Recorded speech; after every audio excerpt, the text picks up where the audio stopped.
All right, now that we have learned a little bit about the nature of social science research and the three different approaches and their philosophical underpinnings, in the second week we're going to turn our attention to the practical matter of citing sources correctly using something called APA. APA stands for the American Psychological Association, and it's simply a set of guidelines on how to cite scholarly material in formalized writing. So I'll talk more about APA later on. What I want to do now is to talk to you first about the assignments coming up this week, what I want you to do, and then I have some comments about this second week of module number 1. Okay, in terms of assignments, we're not reading the Creswell and Creswell book for this week. But we are going to build upon the foundation, hopefully, a little bit, and keep that in mind as we proceed throughout the term that was established in week number 1 in that chapter number 1.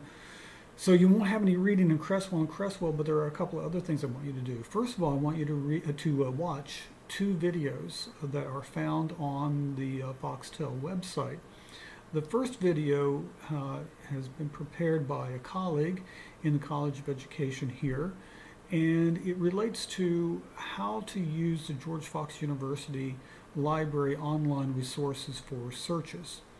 This is a very valuable source for you as you begin doing research for this class and other classes as well, so you can learn a little bit about how to use the online resources at the George Fox University Library, and she gives you some great tips in that regard. Attached to that same video is some discussion on APA formatting and how to use APA formatting and things to be aware of. And again, very helpful suggestions and hints are found in that video about how to use APA correctly.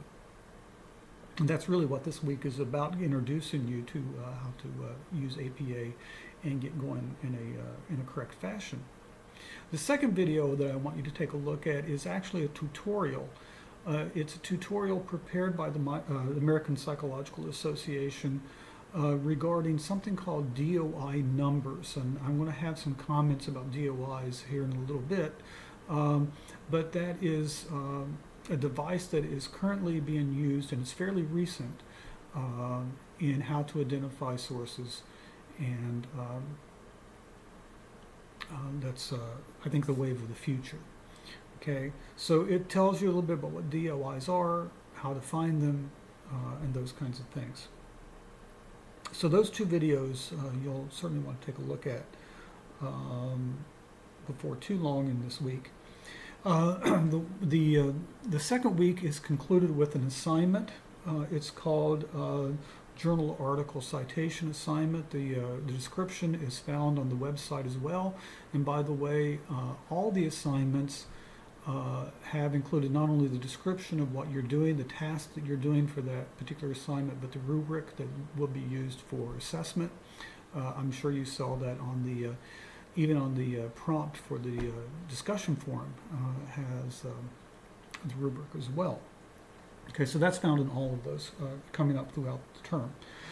This assignment is very straightforward. Please don't make it more difficult than it needs to be, because it's not a complicated assignment. The purpose here is to get you practiced in using APA citation. So what I want you to do is simply go out and search using George Fox University online resources, the library's resources. Search for 5 articles in your interest area. Maybe it relates to something that you think you might want to explore later for an action research project.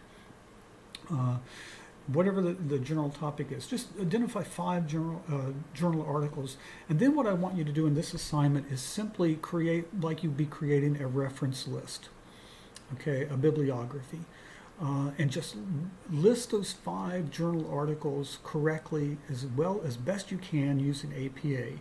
So you don't have to say anything about the content. You don't have to deal with trying to describe the substance of the article. We're not analyzing articles yet. We'll do that in Module 2.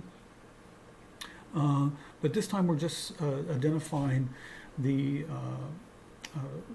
correct way to use APA and get you practiced on that. So The one thing I would tell you to keep aware of is to make sure that you put in alphabetical order, which is sometimes easy to forget. You'll be surprised how many people, maybe you won't be surprised how many people forget that. Okay?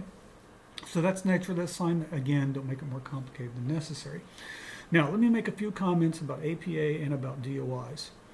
APA is one of many formatting styles. MLA, Chicago Manual style, all these are different ways in which we come up with to create consistency and completeness in citing material that's used in formalized writing. APA is the one, the style guide that is used by the field of education. Now, in that spirit, there's a resource that you should be aware of and you might find useful. It's called the Publication Manual of the American Psychological Association, 6th edition. This is the edition that we currently are using in education. Now, this book is not required, this manual is not required for this class. It might not be a bad idea for you to pick it up. If not for this class, then certainly as you proceed in your graduate studies and eventually you get to your action research project, it's probably not a bad thing to have handy so you can use it. And if you do decide to pick it up, one thing I would draw your attention to is Chapter 7, reference examples. This tells you, Chapter 7 outlines the various ways in which you're supposed to cite different kinds of materials. For instance, a journal article is cited slightly different than, say, a book or a presentation at a conference or whatever. There are little different elements and different wrinkles to these various things. So you might want to pick that up as you go along. Now, we're focusing on journal articles in this class because that's the most typical thing that we cite in our work. And that's a little bit about APA. Let me say something about DOIs very quickly. DOI stands for Digital Object Identifier. It's simply a string of numbers that are used to locate a specific journal article or work that's found online. It's a coding system is all it is. But it's a fairly new thing that's coming along, and APA does require that you include the DOI in a reference citation if one is available, and that's the key thing. Because you see, not all journal articles will have a DOI, particularly if they've been published a few years ago. They may not even have a DOI just yet. The more recent articles likely will. So here's what I'm telling you. Locate DOI and include it in a citation if you can find it. But if you can't find it, it's probably not because you're doing anything wrong. It's because it simply hasn't, a DOI simply hasn't been assigned to that article yet. So do the best you can with it. Don't stress out about it if you can't find the DOI. And if you have any questions, please contact me.